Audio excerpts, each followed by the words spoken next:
আবহাওয়ার মেয়েদের মুডের মধ্যে আমি কোনো তফাৎ খুঁজে পাই না। কখনো বৃষ্টি, আবার কখনো রোদ ঝলমল করে আকাশ।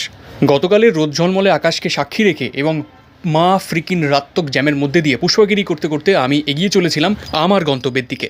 পাশে ছিল আলিপুর জু এবং সেখানে ভিড়ে তখন কিন্তু টইটুম্বুর অবস্থা। আমরা যারা শহর কলকাতায় থাকি এবং অফিসে নিত্য যাতায়াত আমাদের লেগেই রয়েছে, তারা বুঝবে মা ব্রিজে ওঠার আগে এই জ্যামটা কী বিরক্তিকর। বসন্তের হালকা শীত যখন গায়ে লাগছে, তখনই চারিদিকে কৃষ্ণচূড়া গাছের বাড়বাড়ন্ত শুরু হয়েছে। যেদিকেই তাকাই না কেন কৃষ্ণচূড়া আর কৃষ্ণচূড়া।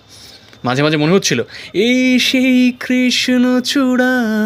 তারপর না, বাস্তবে ফিরে এলাম, গান টান বন্ধ করলাম। ও তোমাদের তো বলাই হয়নি, আজকে আমার অফিসের একটা টুর্নামেন্ট চলছিল, মানে অফিস টুর্নামেন্ট যাকে বলা হয়। আমি প্রথম এই অফিসে টুর্নামেন্টে খেলছি, প্রথমবার খেলছি।